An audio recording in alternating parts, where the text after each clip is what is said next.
So you can see that Mario Dominguez is on the tech pad getting the final inspection before he makes his run. It has been an eventful month for Mario. He has had contact with the wall a couple of times, one a little harder than the other. Let's take you back and show you what happened to Mario earlier in the month, back in May 9th, as he stubbed his nose. I didn't actually see the beginning of that one. But yeah, but our cameras just caught the tail end. This one was a bigger hit. And here, he actually wasn't really up to speed. If you look at the lap he had done previously, he's lucky he wasn't going faster, because normally when you spin that early in a corner, it's not pretty. So he hasn't had a fun-filled event so far. But Scott, I went out on a limb before trying to say whether Roth would make it or not, and he totally proved me wrong, much to his credit. Why don't you take a stance on this one? Because you were just telling me earlier that you didn't want to make yourself look foolish twice. No, me. I already have done the foolish bit. Now it's your turn. Let's see if you think he's going to make it or he isn't. I think it's going to be close. I don't think he's going to get it done. Okay. Well, So you say no. He said no. I think he's not going to get it done. All right, Jackaroot. Guys, when the latest issue of Racer magazine came out, there was a quarter-page ad in it, put up there by Pacific Coast Motorsports. They were out of business. They were offering to do service for anybody, road racing, etc. Then this deal came together. This deal was so late, and they did it on such a shoestring that members of PCM Motorsports actually had to max out their credit cards to get here. There are a bunch of California guys that are living the dream, as they say. In fact, the first day that they were here, they brought their skateboards.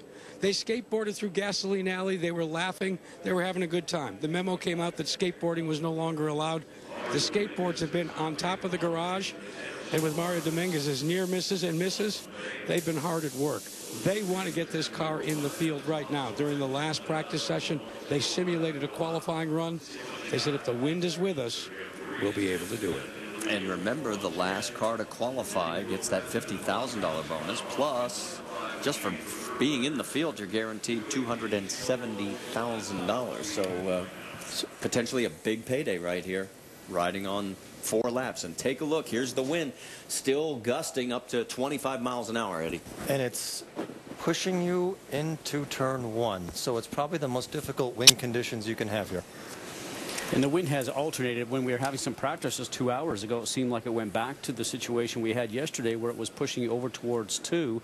And if you look at the pylon sock, it looks like it's going to push you into turn 1. If you look at the flags on top of the grandstands, they're actually headed towards turn 2 a little bit. So the wind does change directions here, Eddie, as you know, quite often.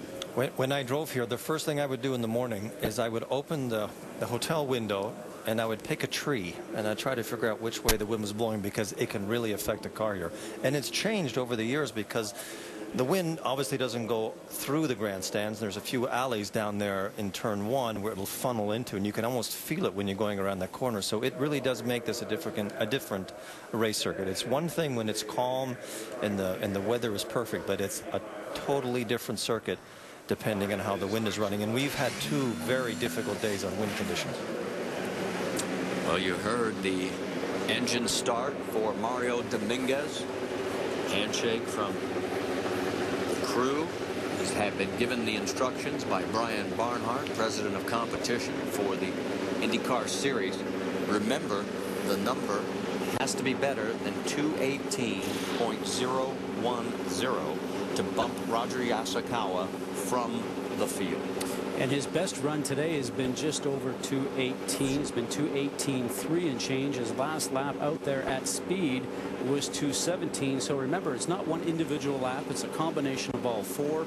I think that is difficult in this conditions, especially when you haven't seen that speed out of the car on track. Remember, Eddie, we talked about before, when you're out there running with other cars, you do get the benefit of a tow, even though you may not be directly behind the car in front. When there's so many cars out there running in practice, we all feel that we do just get a bit more of a benefit of the tow in a situation where it will help increase your speed. Out there by yourself in qualifying like he's going to have right now, it's him by himself. Him by himself. He's got an empty track. He just simulated a qualifying run, so he should have a pretty clear idea of what the car can do. In today's conditions, I doubt he's going to be flat. That means with his foot flat on the throttle all the way around. So he's going to have to make some adjustments. You have to change your line depending on the wind. You've got to look at those wind socks turning into turn 3 and turning into turn 1. So he's got to have a very busy few minutes here. Jack, what was the last thing the crew told him before they sent him out? Guys, it was pretty simple. Your turn. Just what a driver wants to hear. Yeah, thanks, guys. Yeah. Okay, I'll go out and lay them down for you. There you can see the sock down in turn number 3. You know, we should point out Mario has a lot of open wheel experience. He ran Champ Car from 02 through 08, winning twice at Surfers Paradise and Miami, but not a super great deal amount of oval experience. And there you see the lift in the warm-up lap through the turn. And there's nothing wrong with that, because you want to make sure the tires are up to temperature and up to pressure. So your goal now is to go down the backstretch and not lift in 3. If you do lift, it wants to be very small, but you want to be flat going into 4 to carry the speed down the straight to take the green flag, and then flat into 1 from that point forward. And that's what he's after. He stayed 100% throttle into 3 and 4. All right, so here it goes. Saddle up. About 2 minutes and 40 seconds from now, we'll know whether Mario Dominguez is in or out. Watch the lap tracker. If it goes above that white line in the green, that is good news for him. If it goes red, that is good news for Roger Yasukawa. Into the green, guys. A nice drive off of turn 2. Carries that speed down towards turn 3. Has to be flat all the way through that north end of the racetrack also.